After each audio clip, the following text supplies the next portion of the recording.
Hi guys, this is Mr. AI Anime at welcome muli dito sa ating channel.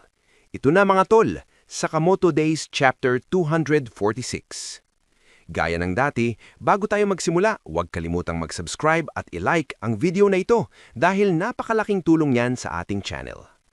Bali natapos ang ating last chapter sa Sakamoto Days kung saan idiniklara ni Taro Sakamoto na siya na ang magiging pangunahing bida sa pelikula ni Kanaguri. At bilang kapalit, hindi niya hahayaang mamatay si Akira Akao. Pagkatapos nito, nagpatuloy ang matinding sagupaan ni Taro Sakamoto at Uzuki hanggang sa humantong sila sa Mirror Museum. Sa sandaling handa ng umatake si Uzuki, nakita niya sa salamin ang mukha ni Takamura. At dahil dito, agad niya itong inundayan ng espada at sa isang iglap, tila tuluyang naglaho sa kanyang katauhan ang presensya ng matanda. Ngayon, atin ang simulang talakayin ang susunod na chapter ng Sakamoto Days at ito ay ang chapter 246. Nagsimula ang chapter kung saan muling ipinakita ang nagaganap na laban sa pagitan ni Nagumo at Mr. Oki. Sila ay nasa gitna ng siyudad at parehong nakatayo sa isang tulay at sa isang iglap ay sinugod nila ang isa't isa. Inundayan ni Nagumo ng malakas na hampas ang kanyang Reaper, ngulit nasalag ito ni Mr. Oki gamit ang kanyang sibat. Pagkaraan nito, agad na umatras si Mr. Oki. Agad siyang sinundan ni Nagumo at nagpalit ng armas kung saan naglabas ito ng chain na may mga mabibigat na bakal sa magkabilang dulo. Inihagis ni Nagumo ang isa sa mga dulo ng chain kay Mr. Oki at ito ay pumaikot sa kanyang katawan dahilan upang mahirapan itong kumilos. Ang kabilang chain na hawak ni Nagumo ay inihagis niya sa sasakyan na bumabaybay sa ibaba ng kinatatayuan nilang tulay at ito ay kumapit sa likuran. Dahil doon ay hinila ng truck si Mr. Oki at kasabay nito ay inasar siya ni Nagumo at nagpaalam. Ngunit hindi ito basta hinayaan ni Mr. Oki kung saan hinawakan niya ang damit ni Nagumo at pareho silang sumama sa paghila ng sasakyan pababa. Ang bakod ng tulay ay nasira at tuluyan na silang napunta sa highway sa baba. Habang patuloy silang hinihila ng truck at mahigpit pa rin ang hawak ni Mr. Oki sa damit ni Nagumo, nagagawa pa rin nilang magpalitan ng mga atake. Ngulit sa hindi inaasaan ay biglang lumiko ang truck pakaliwa at sa bilis ng takbo nito ay natanggal ang chain at sila ay lumipad ng napakalakas. Habang sila ay nasa ere, sa kanilang ibaba naman ay ang napakalawak na dagat hanggang sa sila ay bumagsak sa isang yate.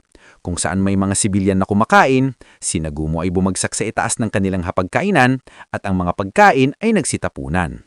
May isang bote naman ng alak ang nanatiling nasa mesa at kinuha ito ni Nagumo at binuhusan ng alak ang hawak na baso ng isang lalaki na nasa kanyang tabi. Nakangiting sinabihan ni Nagumo na lalamnan niya ang kanyang baso habang nagpasalamat naman ang lalaki. Samantala, biglang bumangon si Mr. Oki at inihampas ang kanyang palad sa mesa habang ang isang kamay nito ay inaalis ang tubig na pumasok sa kanyang tenga. Habang naglilinis, sinabi ni Mr. Oki kay Nagumo na kapag nagsasalin ka para sa isang nakatataas, siguraduhin mong nakaharap at nakikita ang pangalan ng alak. Tinignan ni Nagumo ang bote at sabay-sabing, "Grabe, palagi ka nalang ganyan Mr. Oki. Iyan din ang laging sinasabi noon ni Shishiba." Pagkatapos magsalita, inihagis ni Nagumo ang bote ng alak patungo kay Mr. Oki. Agad naman itong hinati ni Mr. Oki sa dalawa gamit ang kanyang sibat. Saka kinuha ang ibabang bahagi ng bote at ininom ang laman nito.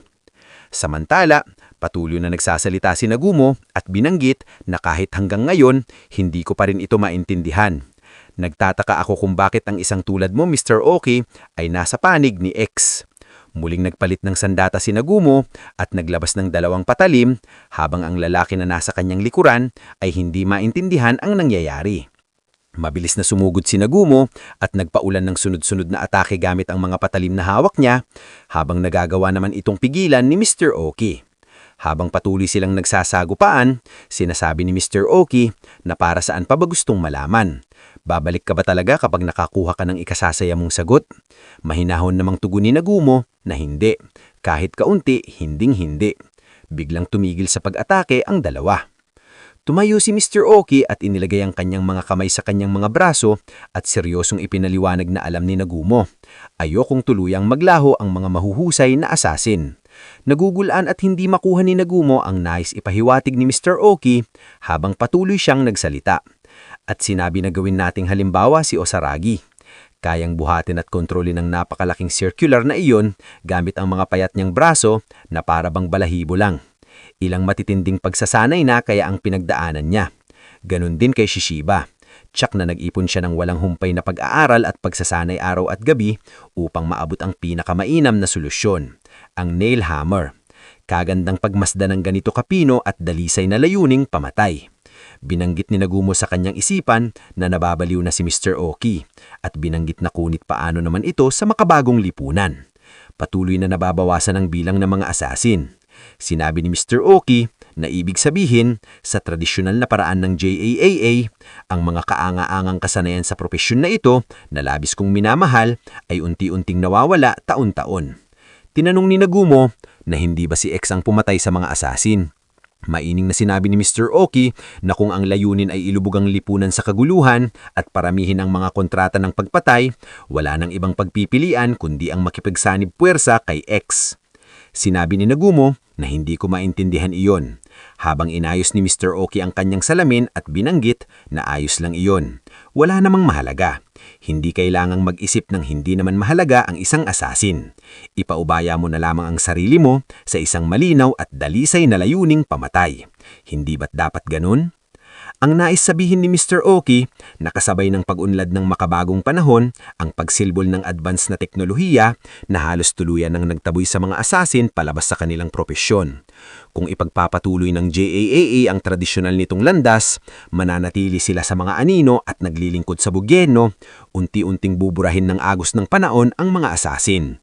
Para kay Mr. Oki, may katotohanan ng pagsama kay X dahil kung ang kampanya ni X ay magdudulot ng mas maraming kaguluhan at gulo, nangangahulugan na may lugar pa ang mga asasin sa mundo. Pagkatapos magsalita, inihagis ni Mr. Oki ang kanyang sibat at winasak ang control panel ng kanilang sinasakyan. Dahil dito ay biglang gumana ang barko ng napakabilis at ito ay patungo sa siyudad. Ikinagulat ni Nagumo. Lumipad ang barko papasok, sinira ang bakod na nakalagay sa tabi ng dagat at makikita rin na ang nasa harapang parte ng barko ay ang magkatunggali. Patuloy na tumakbo ang barko hanggang sa ito ay pumasok sa isang kasino. Nasira ang pader ng kasino na ikinagulat ng mga taong naglalaro sa loob. Habang napansin naman ni Mr. Oki na dito nga sila napunta. Patuloy pang pumapasok sa loob ang barko at ang lahat ng madaanan nito ay nawawasak habang pilit na sinusubukan ni Nagumo at Mr. Oki na manatiling nakatayo. Kasunod nito, sinabi ni Nagumo ng nakangiti na dahil nandito na rin tayo, bakit hindi muna tayo maglaro? So ayun na ang kabuuan ng video natin at kung nagustuhan mo ay huwag mong sanang kalimutang mag-iwan ng like at subscribe dahil napakalaking tulong na yan para sa ating channel.